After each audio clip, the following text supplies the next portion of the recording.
बहुत समय पहले की बात है।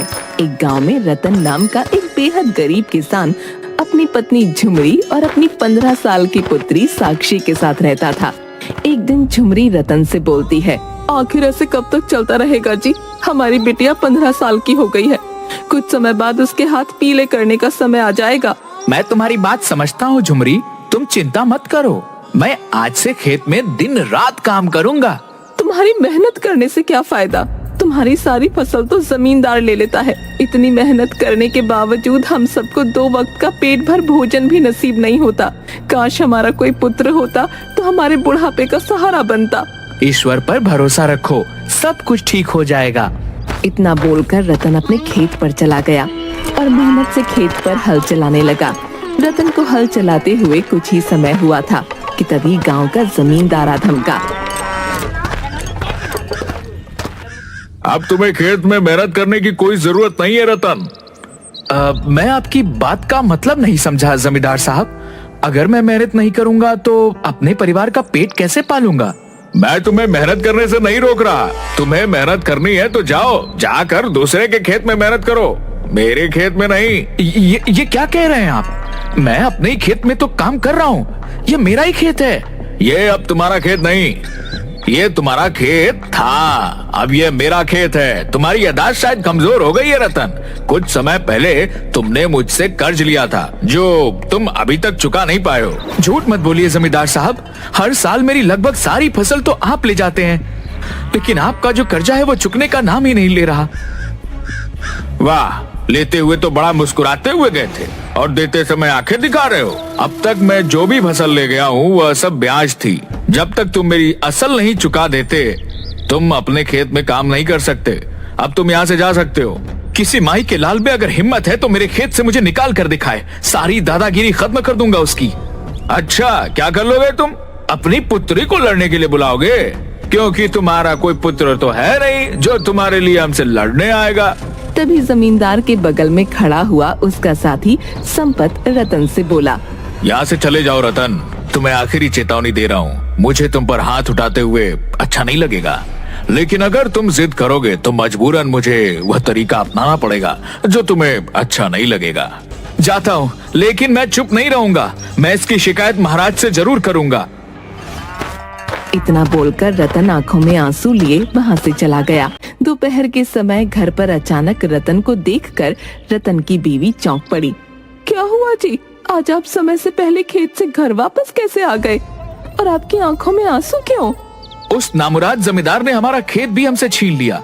झुमरी, मेरे तो हाथ कट गए। अब मैं क्या करूंगा? उसने मुझसे मेरे ही खेत से अपमानित करके बाहर निकाल दिया और मैं कुछ नहीं कर पाया। इतना कहकर रतन रोने लगा।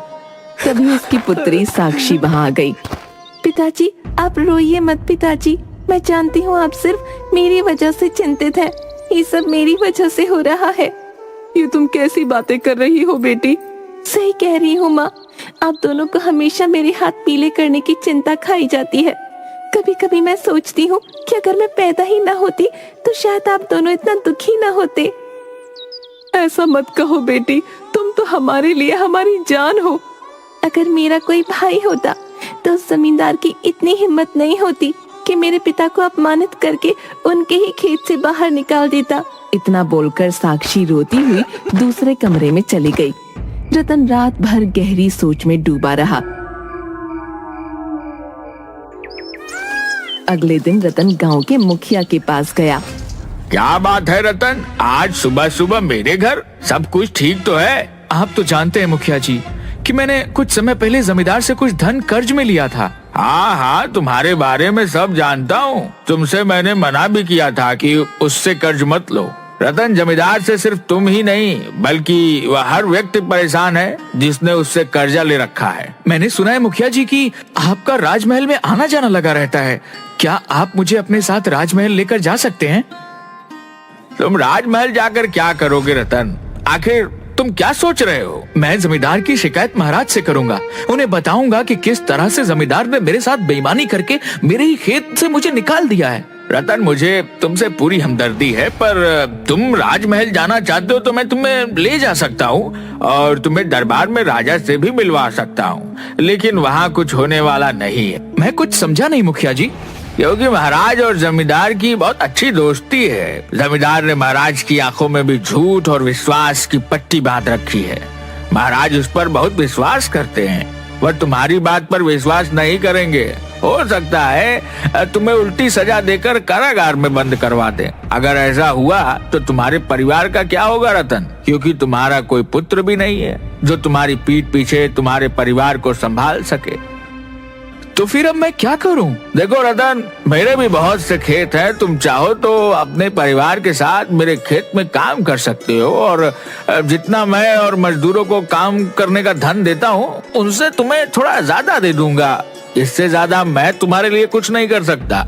ठीक है, इस वक्त मुझे सिर्फ और सिर्फ काम की ही आवश्यकता है। सिद्धि की खबर उन दोनों के कानों में पड़ी। अरे भाई छुट्टन, मैं क्या बोल रहा हूँ, क्यों ना सेठ के पास जाकर कुछ पैसा उधार लिया जाए और उसे वापस ही ना लौटाया जाए। गुरु, बात तो तुम सही कहते हो। चलो देर किस बात की है, ऐसा ही करते हैं।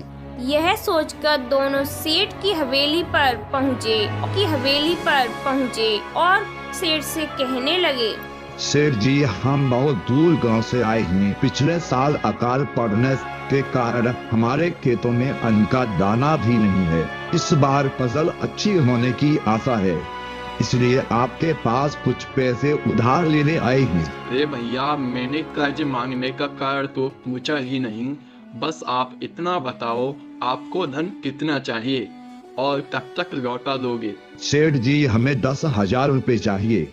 यह कर्ज हम बहुत जल्दी लौटा देंगे। देवी भाई, उस जल्दी की कोई तारीख है या नहीं? तारीख जाने बिना मैं तुम्हें कर्ज नहीं दे सकता।